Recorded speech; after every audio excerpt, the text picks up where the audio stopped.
नुकत्याच झालेल्या जिल्हा परिषदेच्या निवडणुकीत कोडोली जिल्हा परिषद मतदारसंघाच्या मतमोजणी प्रक्रियेत अनियमितता झाल्याचा आरोप अपक्ष उमेदवार जयदीप मोहिते, रामचंद्र अष्टजहर आणि राष्ट्रवादी काँग्रेस शरद पवार गटाचे उमेदवार आदिक जाधव यांनी केलाय। निवडणूक प्रक्रियेतील विविध टप्प्यांवर नियमबाह्य पद्धतीनं कामकाज झाल्याचा आरोप करत अपक्ष उमेदवार जयदीप मोहिते यांनी काही उमेदवारांनी भरलेले अर्ज अधिकृतरित्या दाखलच केले नव्हते असं सांगितलं। उमेदवारांची शपथपत्र अधिकृत संकेतस्थळावर उपलब्ध करून देण्यात आली नव्हती। त्यामुळे छाननी प्रक्रियेदरम्यान हरकतींवर योग्य विचार न करता काही उमेदवारी अर्ज वैध ठरवण्यात आल्याचा आरोप त्यांनी केलाय। तसंच वैध उमेदवारांच्या यादीतील क्रमवारीत चुकीच्या पद्धतीनं बदल करण्यात आल्याचंही त्यांनी सांगितलंय। काही प्रशासकीय त्रुटी आल्या ते मी थोडक्यात सांगू इच्छितो।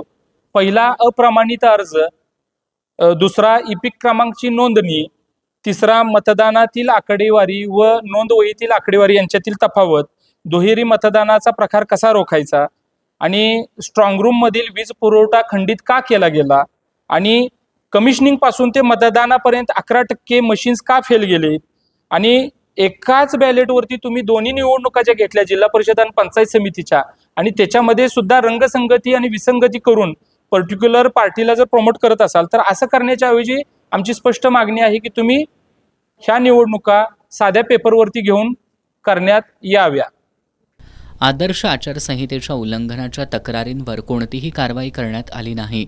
मतदान आकडेवारी आणि अधिकृत नोंदवहीतील आकडेवारीत तफावत असल्याचं निदर्शनाला येत असून पोखले गावातील मतदान केंद्रावर दुहेरी मतदानाचा प्रकार समोर येऊनही कारवाई झाली नसल्याचं त्यांनी म्हटलंय।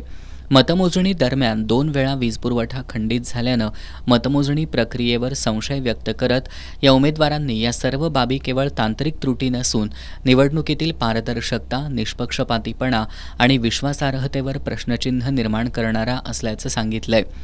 या संदर्भात राज्य निवडणूक आयोगाकडे अधिकृत तक्रार दाखल केली असून पुढील कायदेशीर मार्गाचा अवलंब करणार असल्याची माहिती उमेदवार जयदीप मोहिते यांनी पत्रकार बैठकीत दिली।